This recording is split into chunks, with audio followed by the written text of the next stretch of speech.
Surabhi Pandey, DR, Bhimrao Ambedkar university, Delhi. Om Namo Narayana. Radhe Radhe. The topic of my presentation is Sampradaya Dynamism amidst the chaos, analyzing the journey of Radha Vallabh sect in the 18th century. I'd like to start my paper by saying that I'm a historian in training, and so as I am not trained in the ideologies of the Sampradayas, but as a medium of my study and as a object of my study, I do look into a lot of sectarian texts which I find have not been incorporated well into historical narratives. And this is where I identify my gaps, research gaps, and basically the aim of my study also, to fill in the gaps which have been so-called existed without the colonial, with the amalgamation of colonial archives as well as the Persian archives, but somewhere they have not been corroborated enough by the vernacular text, and so as to say the evidence, the historical narratives that we find in the sectarian literature. So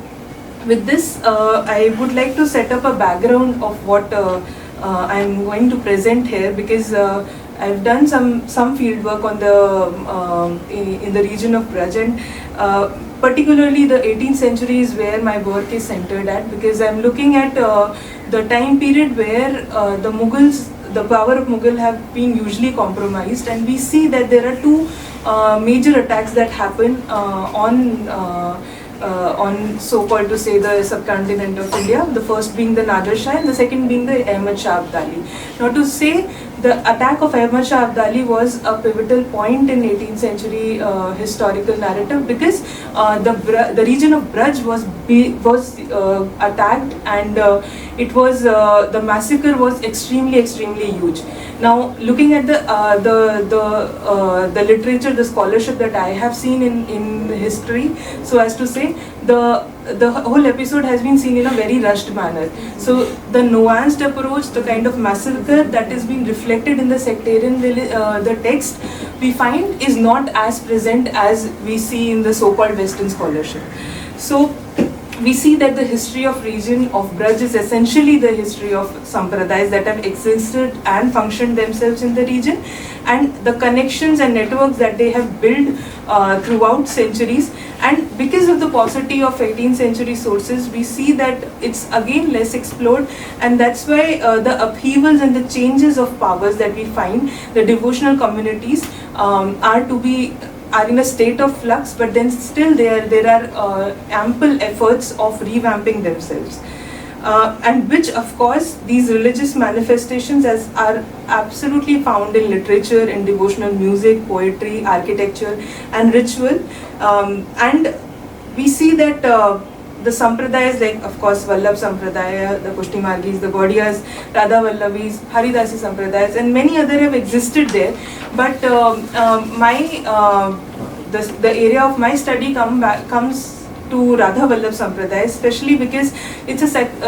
Sampradaya which has not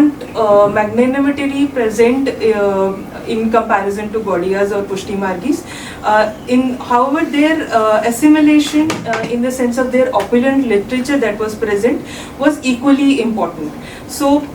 although their presence was not as much high, but we see that their central figure, Swami Hitwarihansh ji, was a contemporary of Rupin Sanatan Goswami ji, and he was the founder of Radha Vallabh Sampradaya. And of course, the sect it pays prominence to Radha, who's seen as beloved of Lord Krishna, and which is unlike. And so to say, they attach a little more reverence to the position of Radha. Now we see that for the area of my study, I have referenced heavily on the hagiographical sources that I have found in the Radha Vallabh Sampradaya. And to begin with, there was a paper that was read in the morning session also about Savai Jai Singh's contribution in the 18th century, especially in assimilation of the Sampradayas and sort of providing them a structure to sort of fit in their ideology. So we see that the aspects of state patronage towards the dominant Vaishnav Sampradayas have been also studied with such regional political scenarios vis-a-vis Savai Jai Singh. And so we see that there was a tendency that there was an operation which is sort of existed with direct intervention of rulers into religious social realms of the region of Braj. Now it became apparent more so in the 18th century that with the decline in imperial power, we see that the more assertive presence was seen within the context of Savai Jai Singh. Now we see that there was a whole shift in the sense that Jai Singh's contribution was seen as important in fixating these ideologies, and we see that however in the context of Radha Vallabh Sampradaya, we see that they do attract a certain amount of direct wrath from the Maharaja, because they did not as much appear in their conferences, or so to say the religious amalgamation that the Maharaja had planned for. So the Sampradaya, though minor in their appearance, they kept on writing about these narratives, which I've put the text also. So we see that although as it claimed that the religious ideology was in a way of fixating the ideologies,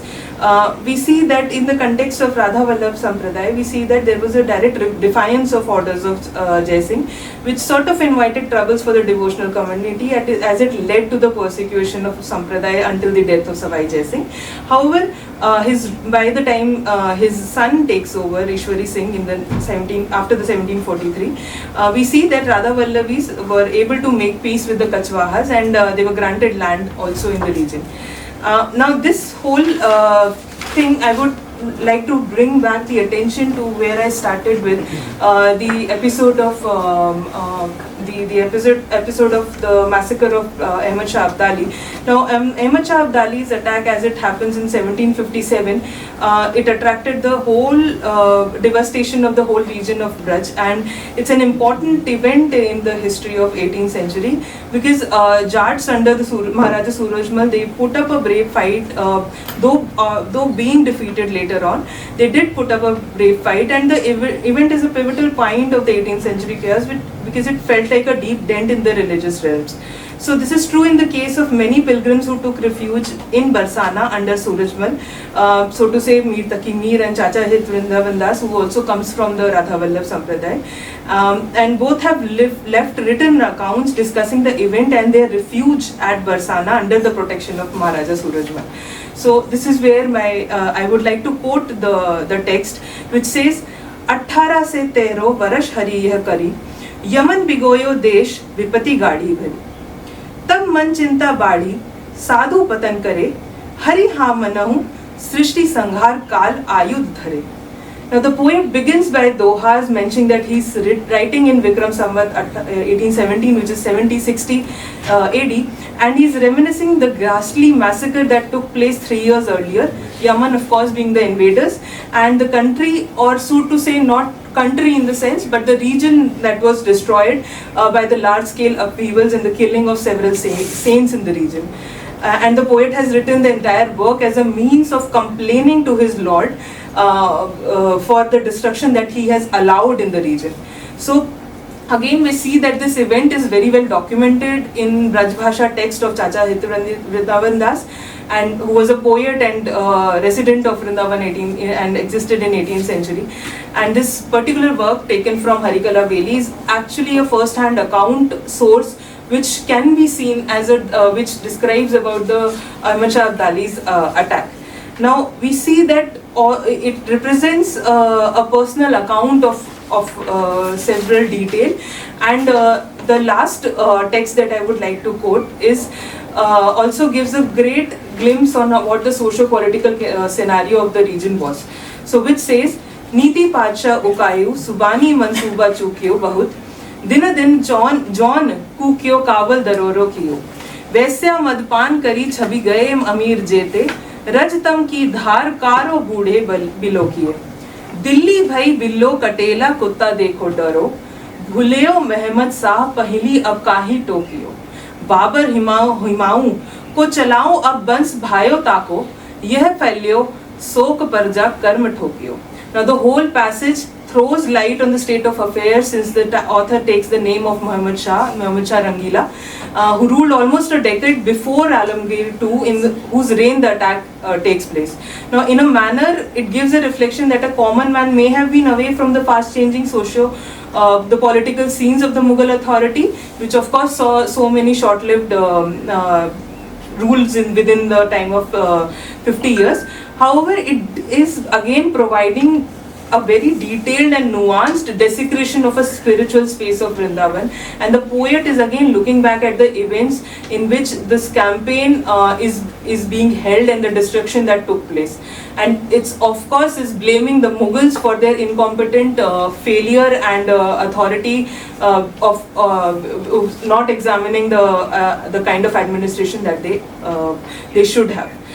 So, in the conclusion, that I would like to say that the genres of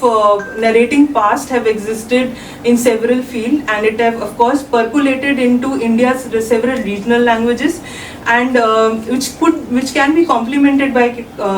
court chronicles, of course, but this again has to be questioned whether there was it again question the idea whether that has been fought on us time and again, whether the Indians had the notion of history writing before the colonial rule existed, and the idea of vernacular literature fills this gap as in between being in between both. So we can see that the careful appropriation of these texts and techniques of reading can reveal a distinctly indigenous historical narrative, and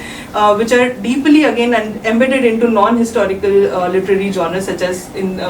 poems and prose in this context. So we see that that the case study of this Radha Vallabh Sampradaya, we see that